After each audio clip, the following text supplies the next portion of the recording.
Oke, assalamualaikum warahmatullahi wabarakatuh. Bismillahirrahmanirrahim.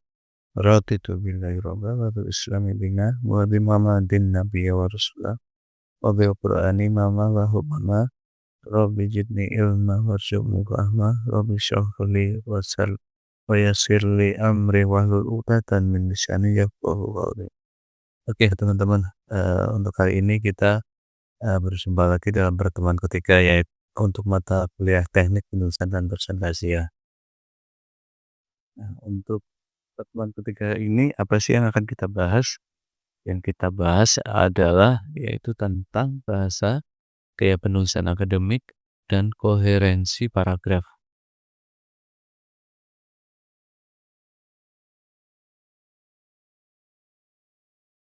Oke, yang pertama yaitu tujuan pembelajaran.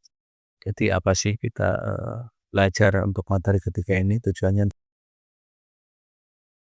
yang pertama adalah untuk menyusun paragraf yang koheren. Paragraf yang koheren itu seperti apa? Yaitu intinya paragraf yang koheren itu saling berhubungan antara paragraf satu dan paragraf kedua dan paragraf selanjutnya. Koheren itu berhubungan. Kemudian mengidentifikasi ciri bahasa akademik. Jadi bahasanya itu bersifat akademik, bukan bahasa umum atau bahasa anak gaul ya. Terus yang ketiga, merevisi paragraf agar padu dan efektif. Agar padu dan efektif di sini tuh maksudnya, agar sesuai dengan paragraf berikutnya tadi itu. Dan efektif itu tidak, mana seperti itu. Terus kemudian menggunakan gaya penulisan ilmiah yang sesuai. Jadi sesuai dengan penulisan, aturan gaya penulisan ilmiahnya.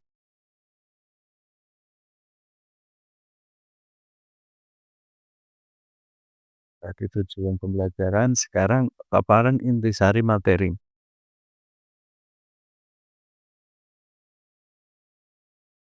Nah, di sini ada poin pertama itu ciri bahasa akademik.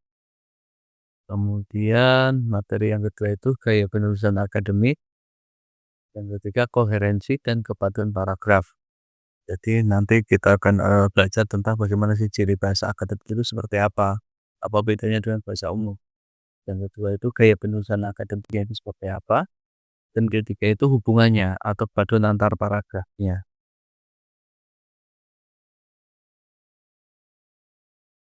Sekarang kita bahas untuk materi pertama, poin pertama yaitu 4 ciri bahasa akademik. Ini ada 4 ya ciri bahasa akademik ya. Yang pertama formal dan baku, yang kedua objektif dan tidak emosional, yang ketiga jelas dan lugas, dan yang keempat adalah menghindari bahasa sehari-hari atau slang. Nah, ini apa namanya, bahasa sehari-harinya itu ya. Oke.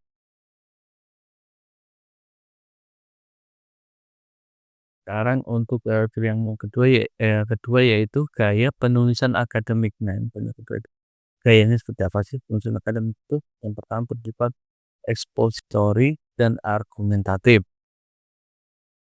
Yang kedua, didukung data, kutipan, dan teori. Didukung data itu atau kutipan itu penelitian yang terdahulu. Jadi penulisan yang lama-lama itu dikutip ya, bisa menyempurnakan atau bisa melemahkan juga. Kemudian yang ketiga, kalimat kompleks tapi tidak berbelit-belit. Yang keempat, struktur kalimat aktif dan pasif digunakan seimbang. Di gaya penulisan tadi ada 4 ya. Kemudian yang ketiga yaitu koherensi dan kepaduan paragraf. Yang pertama koherensi, kalimat saling terhubung logis. Nah, itu yang saya jelaskan di awal tadi, koherensi itu adalah antar hubungan. Jadi antara paragraf satu, paragraf yang lain, kalimat yang satu, kalimat yang lain itu saling berhubungan. Jadi saling mendukung. Terus kemudian kepaduan, hanya satu ide utama per paragraf. Jadi misalnya kita bahas tentang copy pasting, paragraf yang lainnya kok jadi bahas melenceng ke apa misalnya ke apa, mungkin ke schedule atau mungkin ke apa gitu. Kita bahasnya pokoknya material atau playlisting atau metode ini lari ke mana-mana begitu atau berkonstruktur larinya. Oke, terus kemudian gunakan konjungsi yang tepat, bab, akibat, atau perbandingan. Fungsi itu ada penghubung juga ya, penghubung antar kalimatnya. Terus kemudian contoh konjungsi akademik, bab akibat, yaitu karena, sehingga, oleh, karena itu. Nah, ini mungkin teman-teman kalau nanti mencari literasi pasti sering menemukan ini nih di penulisan skripsi ataupun penulisan Eee, karya ilmiah lainnya pasti nih rumus kop akibat ini sering muncul untuk kata penjungsinya ini. Terus yang kedua, perbandingkan sedangkan, namun, dan sebaliknya. Ketiga, akhirnya ini, biasanya itu di akhir ya, di kayak pembahasan yang sifatnya di akhir ya, kayak menuju kesimpulan, sebelum kesimpulan tapi ini untuk intinya.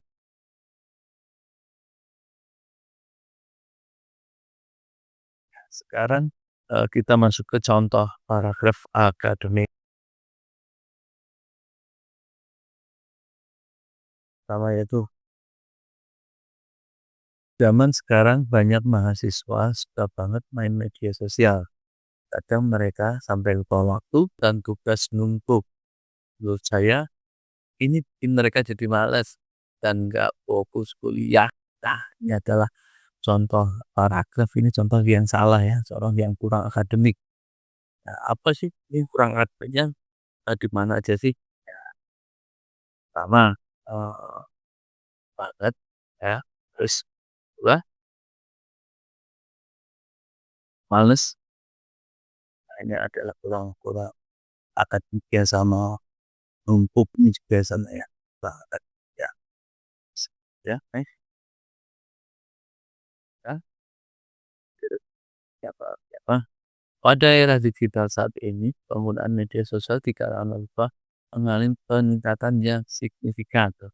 Rasanya dari awal saja sudah berbeda ya teman-teman ya, udah enak gitu, udah wow, udah eye-catching lah. Meskipun media sosial dapat menjadi sarana komunikasi dan informasi, penggunaan yang berlebihan berpotensi mengganggu konsentrasi dan produktivitas akademik. Penelitian oleh Setiawan tahun 2021 menunjukkan bahwa mahasiswa yang menghabiskan lebih dari 4 jam per hari di media sosial cenderung mengalami penurunan nilai akademik. Tuh, coba introspeksi diri nih, yang sering scroll itu apakah lebih dari 4 jam atau enggak? Terus kemudian, oleh karena itu, nah konsumsi tadi ya, penggunaan media sosial perlu dikendalikan secara bijak. Nah, itu oleh kata itu atau, tadi ada, akhirnya itu biasanya di akhir-akhir ya, peletakannya ya, untuk menuju ke kesimpulan ya, hasil akhir lah belum disebut, hasil akhir lah. Oke, next.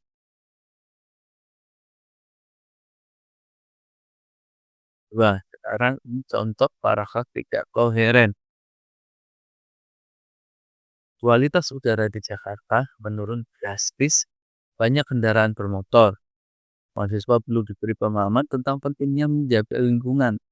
Polusi udara menyebabkan berbagai penyakit. Nah, hal-hal ini dilihat dari sini paragrafnya itu menurut saya soal hubungannya seperti apa sih kok kayak nggak match, nggak enak seperti itu ya. Kualitas udara di Jakarta menurun drastis, banyak kendaraan bermotor, kata sambungnya itu.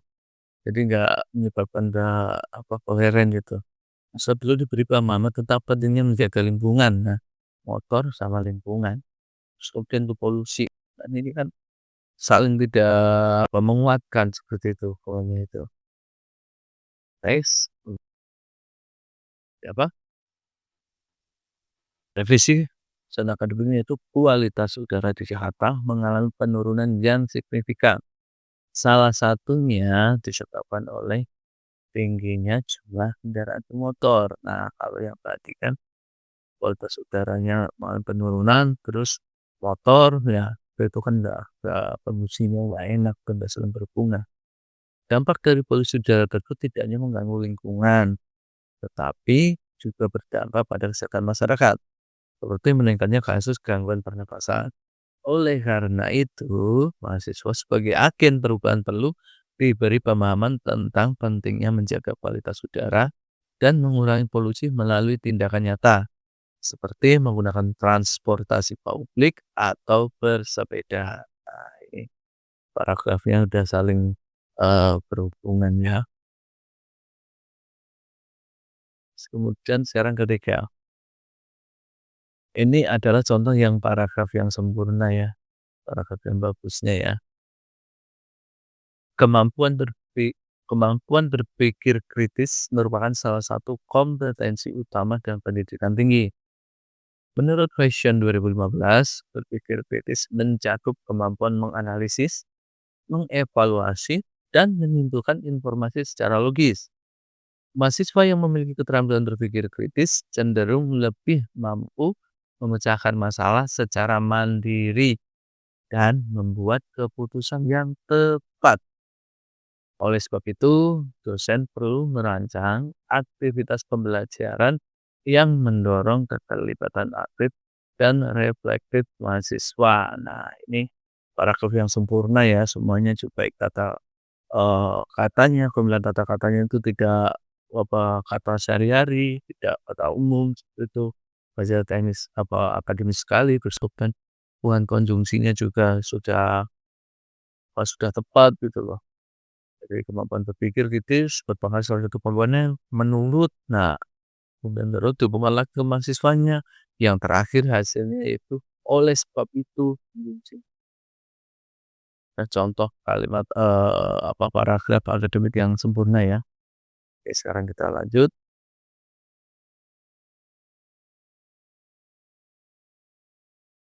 Tugas ya. Nggak apa-apa ya teman-teman, tiap hari kita ada tugas. Yang pertama yaitu tulis satu paragraf ilmiah topik bebas. Ini buat contoh teman-teman, supaya tulis satu paragraf ilmiah topiknya bebas. Terus yang kedua, gunakan gaya bahasa akademik. Yang ketiga, highlight gagasan utama dan konjungsinya. Terus yang keempat, jawaban judul. Isi nama dan link di kolom komentar ya. Nah, ini tolong ya. Absennya ya, absen jangan lupa ya tulis ya nama aja di komentar di YouTube-nya aja, tulis nama aja ya. Sama NIM juga boleh. Jadi itu menunjukkan bahwa teman-teman itu sudah menyimak materi yang disampaikan ini. Oke, mungkin cukup untuk materi pertemuan kali ini. Terima kasih atas waktunya teman-teman semuanya. Mohon untuk bisa dapat dipelajari dan semoga apa yang saya sampaikan bermanfaat dunia dan akhirat. Assalamualaikum warahmatullahi wabarakatuh.